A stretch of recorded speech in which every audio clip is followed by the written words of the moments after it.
Innovation, Technology, Research and Development panel.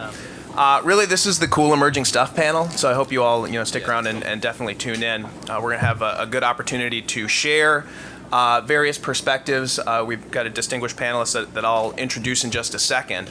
But first things first, if people do have questions that come up as you're sitting out there, something that you think about, we do have note cards on the tables.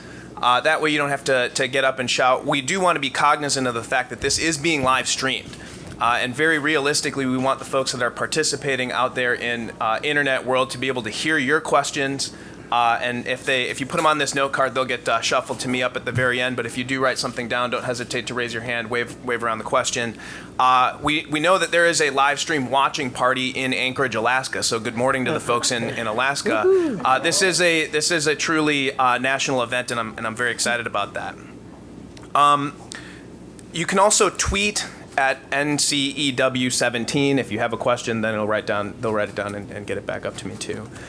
We are talking about the frontier when we're talking about innovation, and I think that Secretary Perry said something that stuck with me, which is that innovation is what makes us different when you're talking about America and energy, and that's something that we want to maintain, and something that I hope we can discuss. How do we stay ahead with our panelists here?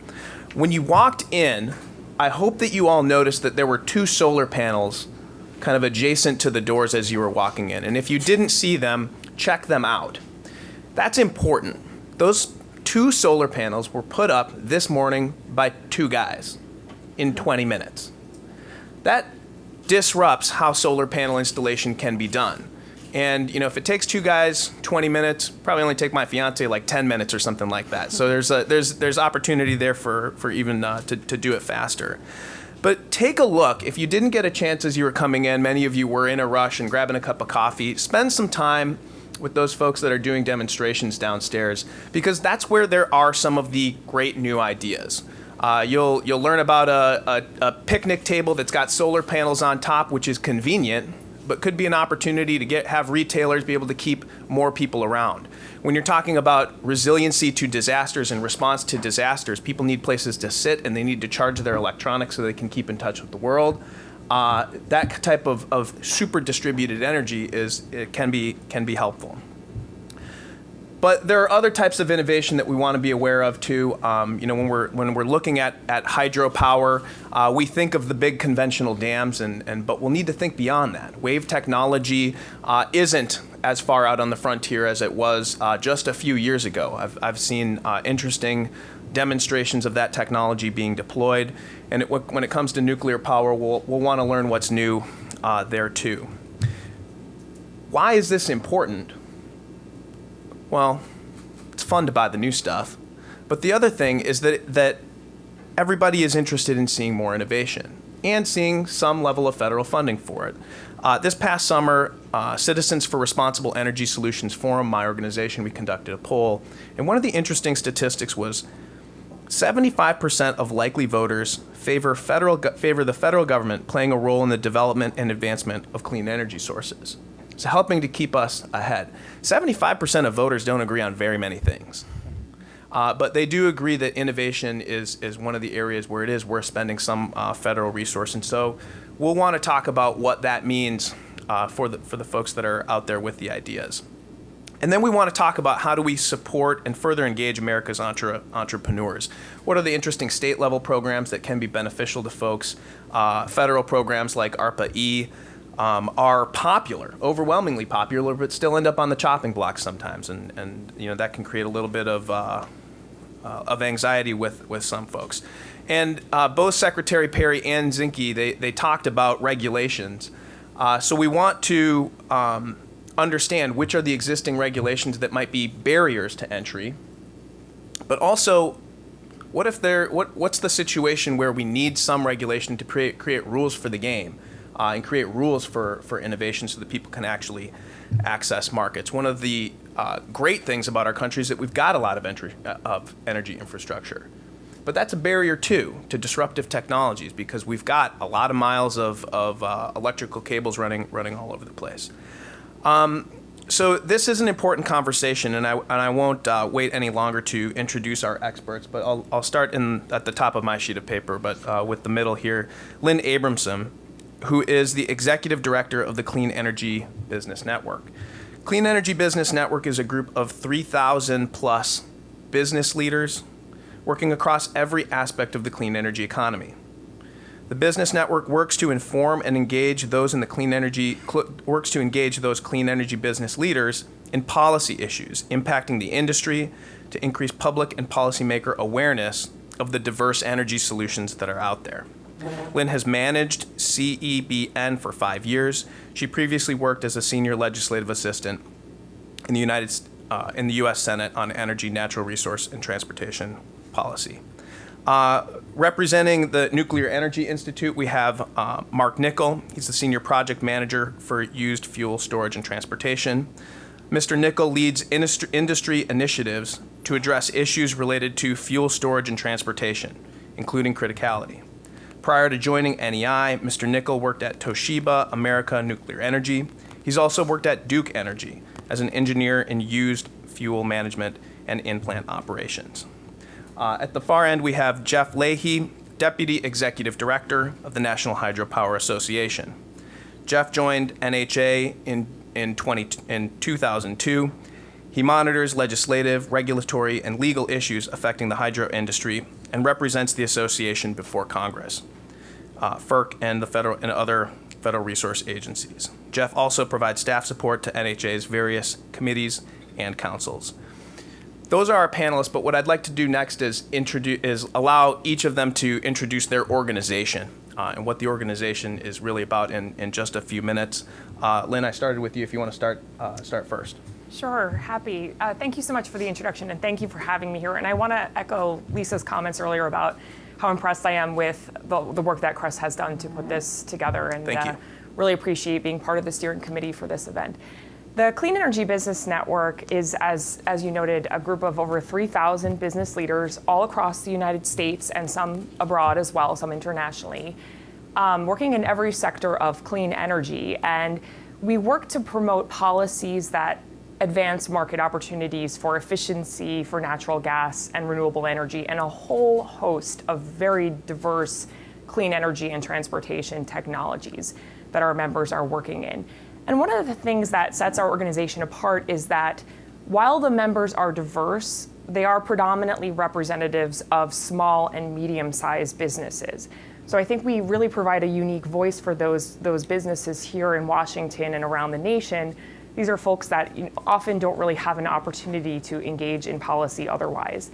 And as Charles noted, we work in 3 buckets. We provide opportunities for those businesses to stay informed and stay engaged in policy issues. We also do general education to the public and policymakers to spread awareness of the diversity of technologies out there. And then we also provide some resources to assist these businesses in navigating common business challenges. And as far as innovation goes, I've seen with our members everything from very established businesses working in very established industries, innovating new market approaches, new financing approaches, new ways of doing business, to very early stage companies that are innovating brand new disruptive technologies. And I will say that a lot of early stage companies are by default small businesses. You're not going to be a brand new pre-commercial company with thousands of employees around the world. So I think we particularly try to provide resources to help those companies be involved. Thanks, Lynn. Marc, go ahead. Thanks, Charles, and apologize for the outdated bio. Some people may have been wondering why I use field guys up here. My new role is new plant deployment, which includes small modular reactors and advanced reactors. So, sorry, that could have been poor Googling skills on my part. That's okay. I was fishing for bios at the last minute. So the Nuclear Energy Institute is an industry organization of around 350 members in 19 countries. Our members include all of the U.S. utilities that own nuclear power plants, some international utilities, and many of the suppliers, large and small, to the nuclear industry. Our focus is on fostering the beneficial uses of nuclear energy and nuclear technology. We work with our members to provide a unified industry voice on policies in key technical and regulatory areas, interface with the government, Congress, White House, Department of Energy, Nuclear Regulatory Commission, and state governments to promote these policies. We also develop timely and accurate information about the nuclear industry to inform these discussions. Currently, we're focused on 4 main activities. The first is ensuring that nuclear is appropriately valued in the marketplace.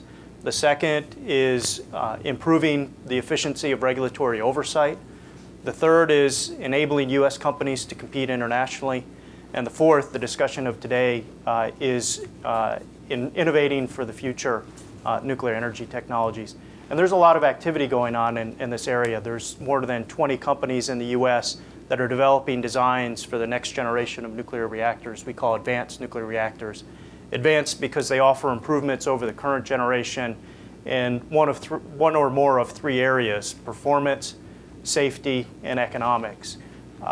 Nuclear Energy Institute has been active in promoting policies in this area, working with Congress and Department of Energy to ensure a healthy budget for R&D in nuclear space, also at the national labs, working with our regulator, the Nuclear Regulatory Commission, or NRC, to adapt the requirements to be more applicable to these new technologies, and also working with other policy organizations to come up with legislative and regulatory proposals to help encourage more investment and reduce regulatory burden, unnecessary regulatory burden in this area. So in conclusion, I think the future for the nuclear energy industry is bright, that we're working to make sure that nuclear is a valuable contributor to a diverse energy supply, which is cleaner, more reliable, and more affordable. Thanks, Marc. That's helpful, and I appreciate your optimism for an industry that is older than some of the others that we talk about that are sexy with new emerging designs. And I give a shout out to solar panels, but we don't have any nuclear reactors or anything downstairs. But to an even older technology, let's talk about hydro. Jeff, if you could introduce your organization. Absolutely, and first I'm going to second the shout out to the Anchorage group. I actually was just in Anchorage last week, and Alaska gets 25% of their power from hydropower. So, cool. NHA is, again, another national trade association. We have over 220 members, everyone representing Fortune 500 companies to family-owned small businesses. We represent all water power technologies, as you alluded to, so conventional hydropower, pumped storage, which is the largest energy storage resource in the United States and globally, as well as the new marine energy, hydrokinetic, conduit power opportunities as well. And I think it is really interesting that we were talking earlier to have nuclear and hydro on an innovations panel, because our industries aren't particularly seen as being innovative. However, we're doing a lot of innovative work. I like to say it's not your grandfather's hydropower industry anymore. We are looking at new project designs. We are looking at new turbine designs. We are looking at new operational regimes. We are looking at ways to improve environmental performance. And that's just on the conventional side and the pump storage side. But as we talked about, we're also looking at these new technologies, these emerging technologies in ocean wave and ocean tidal and in-stream hydrokinetic. So all of that is coming together to bring more hydropower to our grid. We're also looking at how we operate our projects differently. Our projects, as you said, were long-lived and have been in place, some of them for over 100 years. But what they're being asked to do today is a lot different than what they were originally planned for. And that brings up both new operational challenges, but also new R&D challenges, which the industry, working with the federal government and state governments, are working to address. I would quickly say that I too had 4 bullet points, many of which I think overlap with the nuclear industry. Regulatory reform is something that we really need in the industry, not only for new projects, but also to preserve our existing projects. We have some projects that are looking at shutdowns because they don't think that they can economically get through the relicensing process. And if you're a new technology that is trying to get into the water for the first time, that regulatory process can be very cumbersome. Energy policy and tax incentives, we need innovation there. We need a policy that incentivizes all renewable energy technologies and doesn't pick winners and losers between the renewable energy technologies. Value recognition from the RTOs and the ISOs and PUCs with regards to compensating projects for those ancillary services and grid reliability services that they bring is another point that we work on. And then obviously our work with the Department of Energy's Water Power R&D program is very important to us because it is stimulating new technology and innovation in the industry. And I'll just close by saying I would really encourage people to look at the Department of Energy's hydropower vision. It is a report that came out in 2016. It talks not only about the existing hydropower system, but future growth, 50 gigawatts approximately by 2050. It is, I like to call it sort of the Bible of the hydropower industry. If there's a statistic, a fact, a graph that you're looking for, you can find it in that report. And with that, I'll close. Great, Jeff. That's very helpful context, and thanks for pointing to that important resource. And thanks also for bringing up the issue of taxes, and that's going to be a conversation that we're going to dive deep into with a different set of panelists later this afternoon. But I hope that you'll all be able to stick around for that. One of so with both hydro and nuclear, we need to understand what are some of the new technologies and one of the remarks that Secretary Perry made in looking at and talking about these natural disasters, and this is actually a question that comes from one of our audience members, it is in response to natural disasters, and I do consider our country blessed that with these last rounds of hurricanes, we're not suffering the loss of life of thousands of people like they are in some parts of the world, but certainly a lot of people are affected, and Puerto Rico, the whole territory is being affected by power outages right now. So, Marc, I'd like it if you could perhaps complete the Secretary's thought, that train of logic that he was talking about when he was talking about smaller scale distributed nuclear. Tell me about that. All right. So, of these 20 companies, some of them are developing small modular reactors. They're smaller versions that use water, the same cooling mechanism as the current operating fleet. They offer benefits to resiliency because they can be more distributed. They can also operate independent of the grid. So while we saw in the hurricanes, recent hurricanes, nuclear power plants were able to operate, if the grid had gone out, they would have needed to shut down because they need the offsite power to continue operations. Small modular reactors are being designed so that they can continue operating even if the grid goes down. This allows opportunities for a concept called microgrids, where SMRs could be a resilient source of power to national security or other mission-critical loads. What are those? Well, it could be Department of Defense or Department of Energy facilities.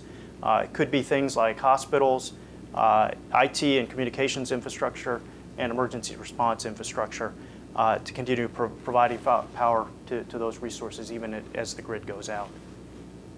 Thanks. That's helpful to understand what some of that new technology looks like. Jeff, next question to you.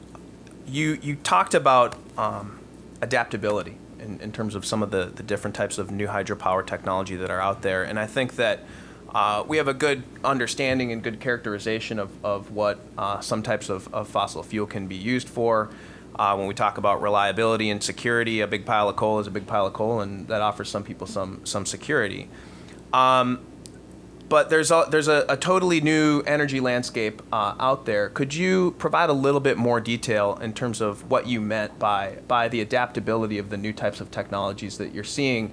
This is a big country. And there's a lot of rural America out there where we can think of iconic dams, but then that's very much disconnected to the urban life that many of us live. What are the different types of hydropower that are meaningful in those landscapes and settings? Well, and that's the interesting thing about the hydropower industry is that we're not just sort of one industry. You have large-scale projects, but you also have conventional projects, but you also have very small-scale projects that are community-focused. So they can be providing regional grid benefits or at the same time local power benefits. But then again, we also have these opportunities in conduits throughout the West. We move a lot of water in this country, particularly the federal government, the Bureau of Reclamation, for example. And there are these small drops throughout all of these various water irrigation conduits and others. We have a member company that's looking at putting modular type installations into some of these conduit projects to make them also power projects as well. Again, on the small side, sort of the small conventional side, we're doing the same thing as the nuclear industry is and starting to look at, are there sort of modular, small hydropower projects that you can do that reduce the costs for civil works and equipment, so that hydro is a very not off-the-shelf technology. It's very site-specific. And so what we're trying to do and working with the DOE, they're looking at are there ways that we can sort of modularize some of what we do in hydro? It's always going to be somewhat site-specific. But are there ways through new designs that we can go to sort of a modular type arrangement so that new projects can come online but reduce those costs that small projects have a hard time carrying. Larger projects have economies of scale. Yeah. Smaller projects don't. Gotcha. Thanks, Jeff. That's helpful. Talking about small projects and small businesses, Lynn, I'm hoping that you can really provide some extra detail for us in terms of, everybody wants to be supportive of the American entrepreneur. When you are engaging with and talking to the folks in your business network, what are some of the barriers that they come up against first? Both of the secretaries did talk about regulations, so feel free to talk about that if that's part of your response. But we also did get a question already from one of our audience members asking about what's beyond regulations. Mm-hmm. So if you could have two parts to that answer, that'd be great. Sure, and I think there's a broad suite of both market and policy barriers that a lot of small businesses face, and some of these are not unique to small businesses. I failed to note earlier that we are actually a new independent initiative of the Business Council for Sustainable Energy, which represents a lot of the sector-specific trade associations. We're a member. And as well as larger companies. And I think their members do face some similar challenges, but when you're a small business, it's particularly challenging because you don't have armies of staff and public relations experts and government affairs experts and access that can really help you navigate some of these challenges. And we have a lot of data on some of the challenges that we've just gathered from our membership. We just concluded a member questionnaire. We had over 200 responses to that. We've also been engaged in dialogues with advisory committees from our membership focused on specific issues, and one of those is focusing on challenges facing innovators. And I'm hearing a lot of common themes across those innovative companies, and one is that there are significant market and policy barriers to the deployment of these technologies. A lot of the established market mechanisms, policy mechanisms, really favor incumbent technologies. And I'm not saying of any particular fuel source, just the technologies that have been around, that are well known, established. That's what people are comfortable with. That's how the markets have been designed. And a lot of the policies and the regulations have been designed around those issues as well. We see this a little bit in the utility space, and this is not to villainize utilities. We have a lot of utilities within the CEBN. There are utilities part of the BCSC as well, but they're truly struggling with how do we operate where we're not necessarily selling electrons as much anymore, we're selling services. How do we integrate all this distributed generation into the system? How do we provide the resiliency benefits and the backup, redundancies that some of our customers are demanding? Those are big challenges. We see this within the corporate sector that even, the Amazons, the Googles of the world, the big companies that are demanding clean energy sometimes will go for the low-hanging fruit and aren't even aware of the diversity of technologies that might be out there. When you start to get into deep energy efficiency, retrofits beyond the lighting, beyond the installation, it becomes a lot more challenging, and they're not off-the-shelf technologies. You need a lot of upfront energy audits and assessments to determine what's a feasible solution. Then we see, additional barriers in terms of the policies that are out there. So, there are sometimes there's partnerships with the federal government, for example, an RFP or a regulation that's designed to help favor, diverse sources of energy, but sometimes they're written in a very prescriptive way. And instead of setting a goal that says, okay, we're looking to increase efficiency or increase reliability, or determine what your value is, they're kind of geared towards specific technologies. So that can be a challenge as well. And the same thing with incentives at all levels, from state to federal. And then certainly there's just an awareness issue from the customers, from the government. And so that's one of the things that we're trying to do, is shine a spotlight on this diversity of technology solutions out there, try to figure out creative new ways that we can do business and help support some of these struggling technologies. And certainly part of that is investment, because as I speak to early stage companies, for them it's all about the money, right? They need to attract investors, but they do face significant hurdles in deploying their technologies, and that can be a challenge for investors, and sometimes the capital intensive nature of the work also. If you're building something that's infrastructure as opposed to systems controls or apps or software, it can be very capital intensive to deploy even the first demonstration project. And so investors are wary of that. That's why we need public-private partnerships to help promote opportunities for these technologies to get out there and compete with each other. Thanks. If I could just jump in, you really hit it well, and you kept stimulating ideas for me. I think regardless if you're a small company or, large utilities are having to justify the investments that they're making across various technologies as well. So everyone is looking towards the issue, and you mentioned it earlier, what is the value proposition? And is my resource, whatever resource that may be eligible for the types of energy policy incentives or tax incentives or other types of market recognition eligible? And will we have the certainty 2 or 3 years down the line in our project development timeline that we'll be able to participate in those? And for hydro, for example, state renewable portfolio standards that were put into place 20 years ago when there wasn't the amount of other renewables besides hydro, now creates this disincentive and economic problem, in that we're not compensated in the same way as other renewable resources. Same thing was true, as you mentioned, if you look at California, when they set their energy storage target, they specifically limited the amount of pump storage that could apply to it. So when those kinds of things happen, there are market distortions that affect the economic viability of some projects, which in the hydro industry, actually, surprisingly, they can be pretty thin. And those things can make a difference, even if you're a large utility, or certainly if you're a small developer. Yeah. And the challenge is true for the nuclear industry too. Nuclear is a very capital intensive energy source. And so what we see their biggest challenge, again, investment and regulation. So to give a perspective, generally it's about 10 years to get a technology to market. And that's not including the basic R&D that needs to occur at the national laboratories. That some of that's in design, some of that's in construction, but to give a perspective, it cost about $1 billion over those 10 years. That's a large investment, even for an established company, let alone a smaller startup company. And of those 10 years, it's about 4 years to get regulatory approval. That's a long time to have that uncertainty of regulatory acceptance hanging over the balance sheet of those companies. So we need the government to help with these public-private partnerships that you talked about through cost shares and other things to help get these technologies to the market. Interestingly, though, what we find in some of these advanced nuclear technologies is that we are attracting some startups and smaller companies, and they're being backed by private equity, by venture capital, which is very good.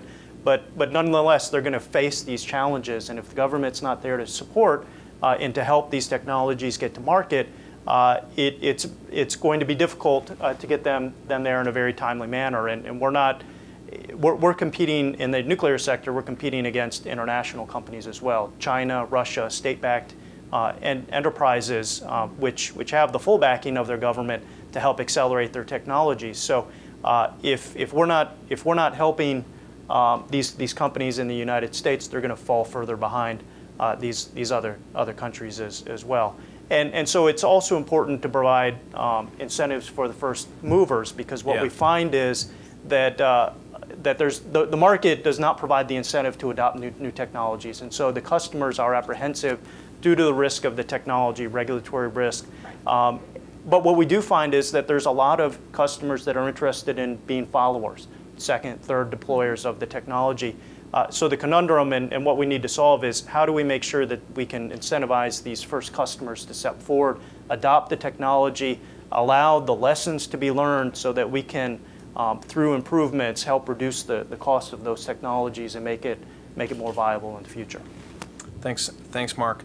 One of the themes that each of you has touched on is the need to build awareness and perhaps to, as a part of that, see more public-private partnerships, that emerge.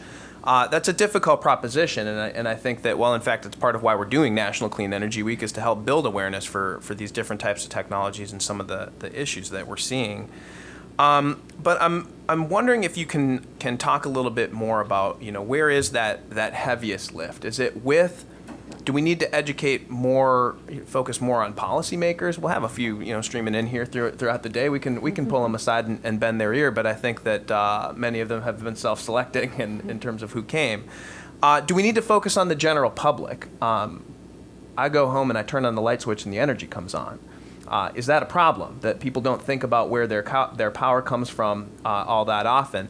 I think about it more a little bit now because I just moved to Annapolis and I'm like figuring out what my utility bill looks like and where the money's going, and so I actually care. But people don't do that all the time. How important is the general public in this conversation to be able to create the right demand, perhaps, for public-private partnerships? So I would say public awareness in general is a very big issue. And you're right, people don't think about where their electricity is coming from and how it impacts them unless it's not there. Yeah. And the hydropower industry, obviously back in 2003 when we had the big blackout in the East, hydro was the resource with its black start capability that really kick-started the grid back into operation. And obviously we got a little bit of a public bounce and recognition out of that at the time, but then that sort of fades. Everyone, the next thing happened, life goes on. So I think it is incredibly important that we do engage the public more. I think the public is becoming more engaged in energy policy. It's now seen as a broader thing besides just your energy costs and your energy bills. It's about Clean Energy Week. Yep. And for hydro, I think it's really very interesting because in some ways we are sort of the hidden renewable, right? Many people recreate on lakes, go to campgrounds that are put into place because hydro projects are there, are hiking on trails that are put in by the hydropower industry, but yet don't recognize or know that that's a benefit of the project that they have. And obviously our industry tries to promote that, but it isn't as out front as seeing that wind turbine on the hill in the distance. You don't necessarily see a powerhouse connected to a reservoir. So that's an issue that the industry as a whole is working on and needs to do better at, frankly, in terms of promoting what we do bring to the table. Sure. Thanks. Marc, can you talk a little bit? I mean, I think that public perception for the nuclear industry is obviously a major challenge in terms of safety and reliability. Could you speak a little bit more about that?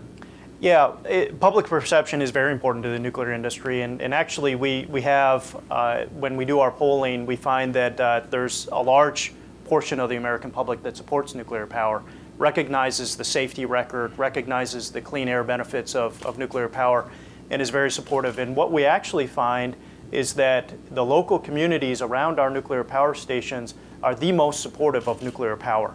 And it goes to show those are the people that are closest to the technology. They understand it better than people that don't live necessarily near nuclear power plants, and they're very comfortable with it. Part of it goes to the community benefits that nuclear power brings.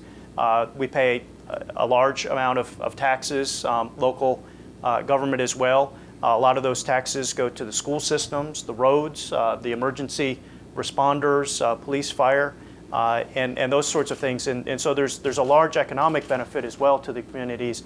And so there is a good public perception of nuclear. What we see is that that with the support, we need to translate it into political action. and that's what we're working to do. All right, thanks, Marc. And Lynn, I'll ask you the question in a slightly different way, because when we're talking about public support and very specifically about public-private partnerships, well, there's a lot of risk for when it comes to the government picking a technology or picking a specific project, and I think that the lists are long of black eyes that the federal government or state governments have gotten for picking the wrong project or the wrong technology.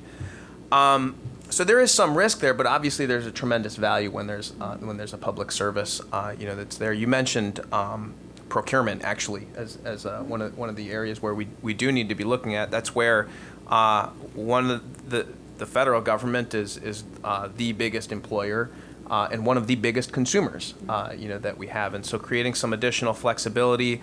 What are some of the other ways where businesses can be engaging with the government, whether it be through grants, whether it be through those contracts, or through formal negotiated public-private partnerships? Talk to me a little bit more about how the small businesses that you're engaged with are interfacing with government, and how it affects those businesses when a program like ARPA-E is on or off the table on any given month. Well, I'm very glad that you raised ARPA-E, because I think that's a great example to start with. Several of our members have received ARPA-E grants. Now, could those technologies have gotten some seed funding elsewhere? Yeah. And many of them did. It's possible, but as I mentioned before, a lot of venture capitalists, a lot of investors are risk averse to the technology and market risks and the capital intensive nature. So you do need some government investment to help get these things off the ground. Okay. So we've had members, for example, we just featured one that has innovated a portable system that can compress natural gas or renewable natural gas on site. And it's very important in terms of reliability benefits. Can power remote facilities, can get fuel, really fuel agnostic in terms of what the natural gas source is, and can get fuel to fleet vehicles for first responders right away. That technology was supported by an ARPA-E grant. We have a member who has invented a device that helps capture waste heat from electronics and uses it to help power the electronics more efficiently, supported by an ARPA-E grant. There are other programs you look at, the EERE program, the Office of Fossil Energy, investing both within the Department of Energy, investing in the entire spectrum from the early stage to deployment. And you kind of need some support throughout the way to make sure that you don't have companies sinking into the valley of death, that they can help overcome some of those commercialization barriers and see that there is a market opportunity. And it's not a matter of picking winners and losers, but rather trying to set these benchmarks, these goals, and say, okay, what are the specific challenges facing this kind of industry, and how do I help them overcome it?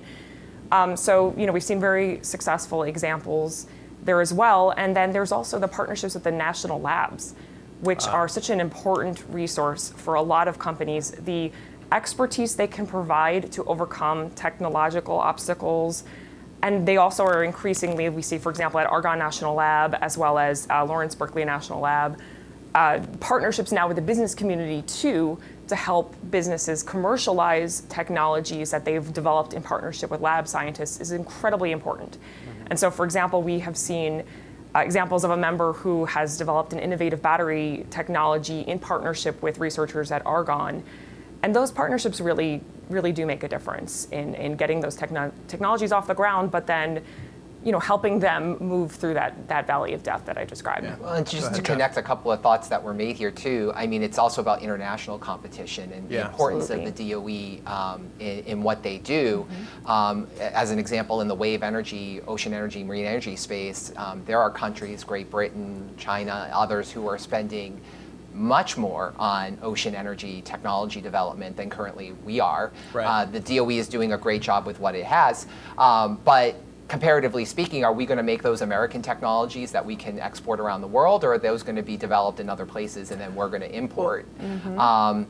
And then just to close off the point, the importance of R&D, the federal government in the R&D space, there are early actors who want to be early actors, but there is risk to being an early actor and not knowing necessarily what all the potential impacts of a project are or a technology are. And that's where you need the federal government to come in and assist with those projects, because it is difficult to find the financing to move forward when you're one of those really early adapters who doesn't have a project that's at commercialization that has the backup data to assure everyone that this is going to be a reliable and properly functioning device.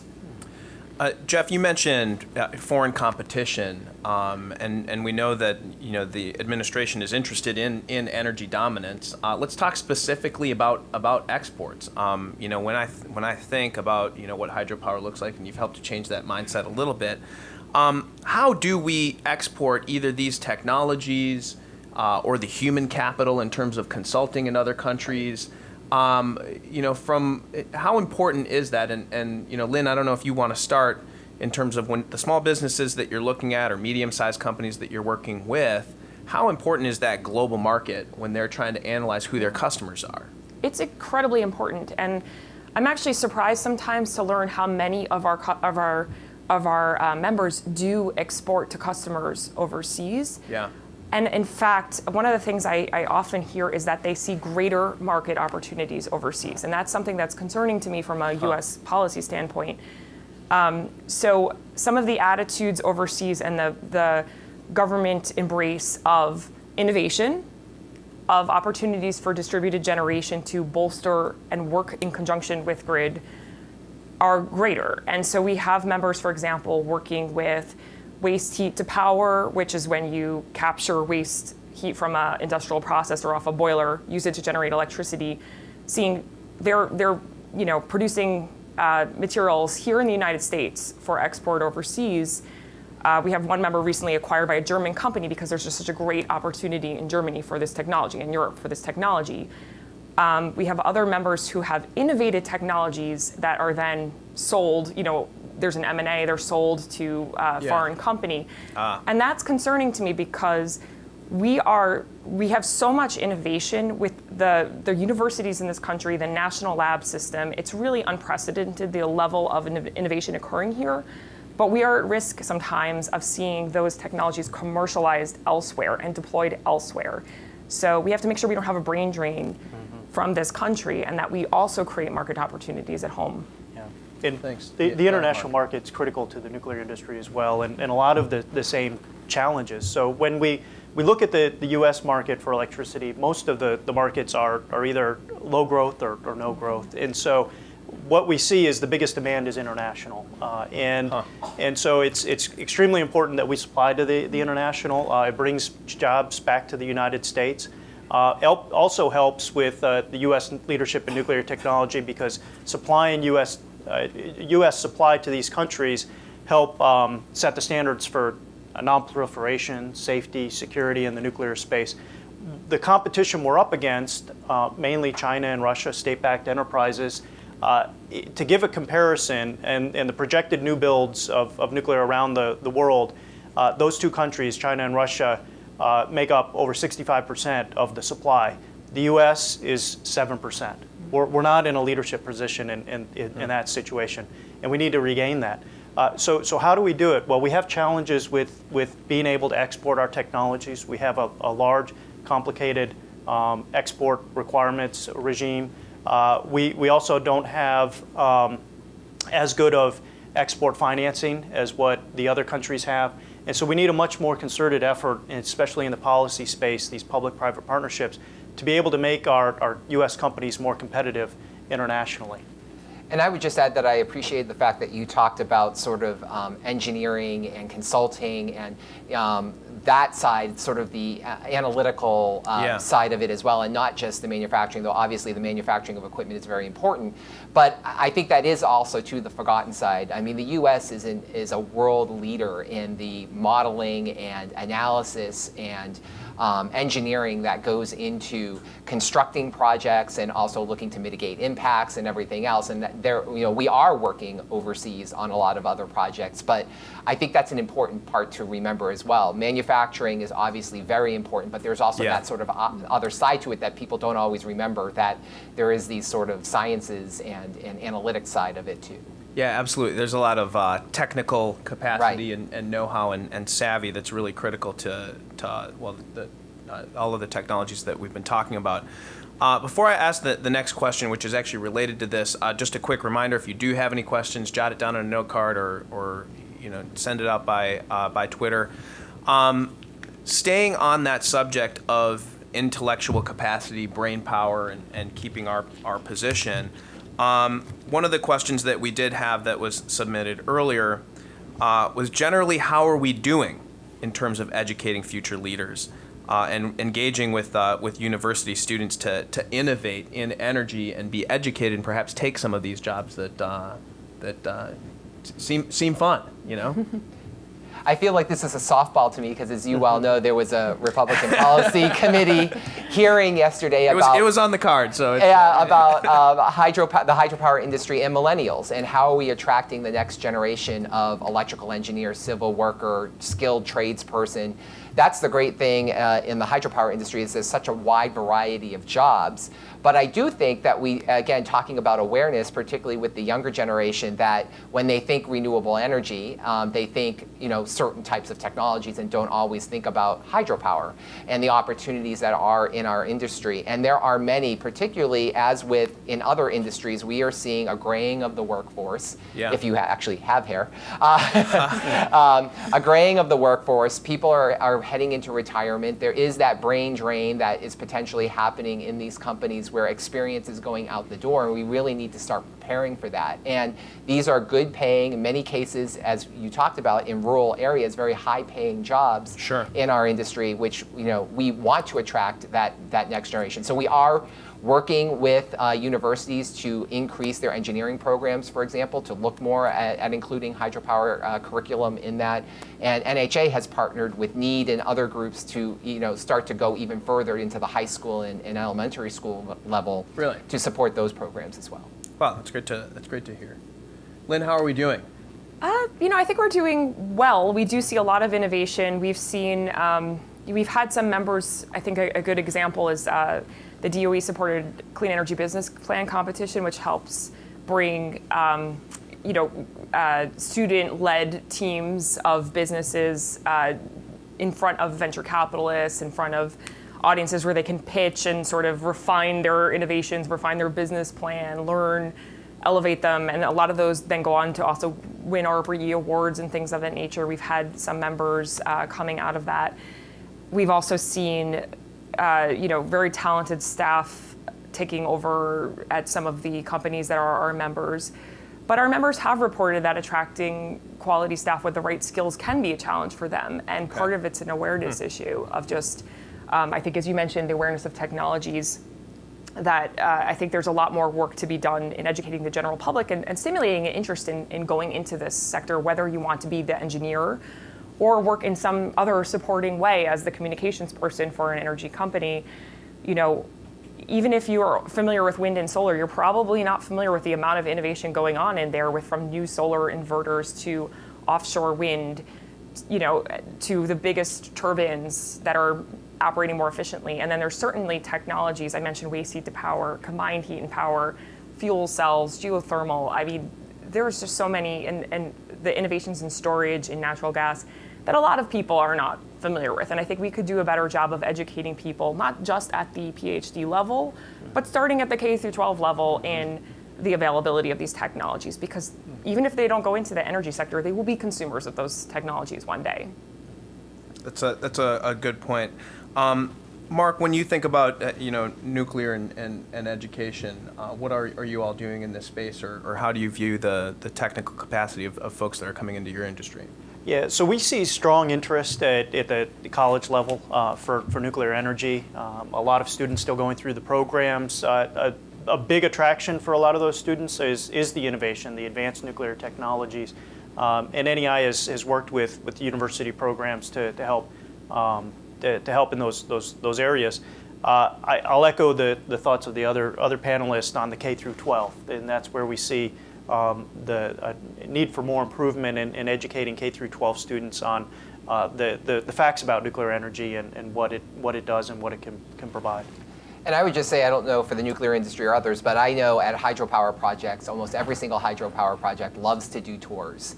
And that they can bring kids in from the local high school to the local elementary school and sort of show off what they do. Gotcha. Are there any other questions coming that folks in the audience that want to raise their hand quick and have a last minute question, but were too shy to write something down and want to be publicly exposed instead? No, I figured that I'd ask. No, I do want to thank our panelists. We're running about time, and we've covered a lot of territory here, and you know, in talking about education, talking about a next generation. You know, the polling results that I've seen is that overwhelmingly young folks are interested in seeing clean energy deployed. They're willing to vote for candidates, or they pre-select their candidates based on their views on clean energy, and that's something that we haven't seen before. And we've really reached a turning point in this country in terms of the way that young folks view it. And so, you know, pushing for better education at the K through 12. Level. Perhaps we need to engage more elementary schools for next year's National Clean Energy Week. We'll have to see what we can do.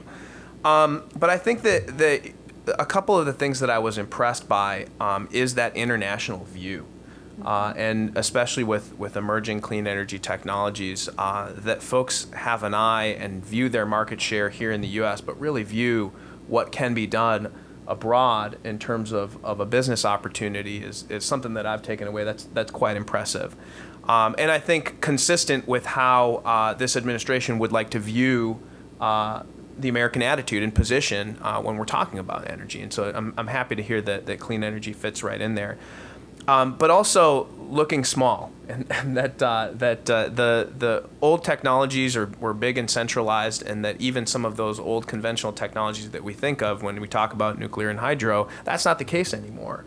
And that small, whether it be small businesses or small, whether it be small scale production, can help solve some of the gaps that we do have across the country, and could be useful resources when we're thinking about how to respond to natural disasters, which are a subject in the headline right now. So what I'd like to do is offer a round of applause for our panelists here. Thank you very much for joining and sharing your thoughts.